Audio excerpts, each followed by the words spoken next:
Hello everyone, welcome to ATP star Kota. I am Suryaban Singh Rajput. तो guys, पहला attempt आपका JEE mains का हो चुका है। मैं आपको अगर फिजिक्स की बात करूं तो फिजिक्स एज सच कोई टफ नहीं आई है, इजी टू मॉडरेट लेवल की फिजिक्स आई है। इनफैक्ट मैं आपको सही बताऊं तो ये 21 और 22 में जो रैंडम जो एवरेज पेपर था फिजिक्स का, उसी टाइप का पेपर आया है।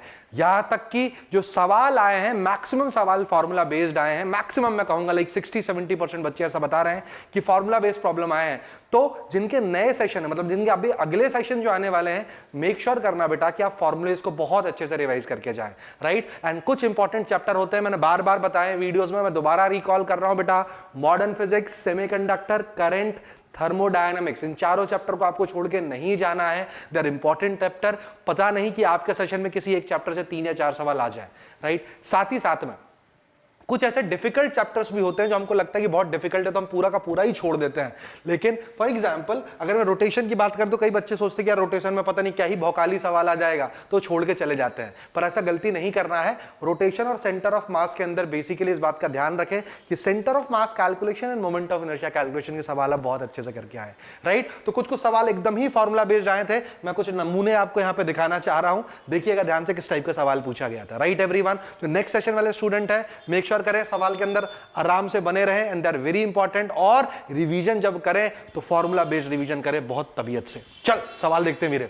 सवाल है, find the radius of the gyration for uniform solid sphere of radius 5 cm about an axis which is 10 cm away from the center of the sphere। ना इस टाइप का कुछ सवाल पूछा है, कुछ ऑप्शंस दे रखे हैं। आपको मालूम होना चाहिए रेडियस ऑफ गायरेशन जो होता है बेटा, उसका फॉर्मूला क्या होता है, पता ही होगा तेरे को। I about any axis could be written as m times of k square, where k is nothing but radius of gyration. तो k की वैल्यू जो आ जाएगी बेटा, that turns out to be root of i upon m। Clear है सबको? Clear है। बस तेरे को आई निकालना था। तेरे को पता है I about any axis, I about any axis will be given by what, I C M plus m times of d square, where d is the separation, this is the value of d and the value of r is already given as 5 centimetre. देख खटाक से अब solve करेगा। चल बता मुझे i की value क्या निकल के आएगी, यहां से निकल के आएगी ICM कितना होता है सॉलिड स्फीयर के लिए, that is 2/5 m times of r square, that is 5 square, yes और नो। प्लस md स्क्वायर कितना हो जाएगा बेटा, m times of 10 into 10. This will eventually lead us to what beta, 10m plus 100m, that is 110m, the value of I।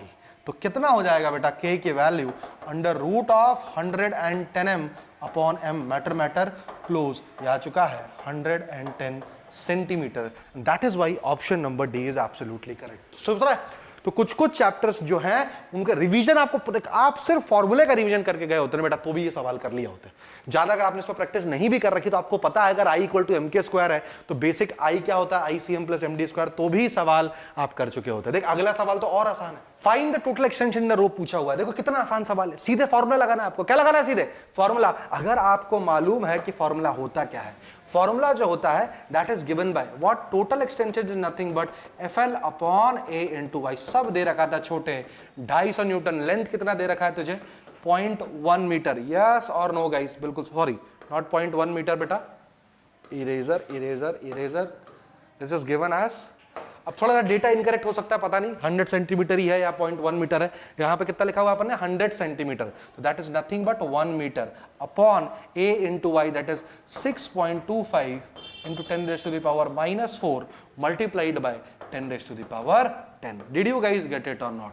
बस हाँ, थोड़ा सा calculative था कि आपको कैलकुलेट करना पड़ता, आपको आंसर बताना पड़ता। ठीक है गाइज, तो जिनके सेशन अभी अगले हैं मेक श्योर करें बेटा फिजिक्स में सारे फॉर्मूले लेके जाएं, नहीं तो आपको फिर काश कहना पड़ जाएगा, काश फॉर्मूला पढ़ लिए होते चैप्टर का। ये गलती ना करें, ठीक है गाइज। तो ऐसे ही ऑसम वीडियोस के लिए इस चैनल को लाइक करें, सब्सक्राइब करें गाइज। ओके, चलिए मिलते हैं अगले वीडियो में, तब तक के लिए bye bye, take care and ऐसे ही मचाते रहें। Thank you guys.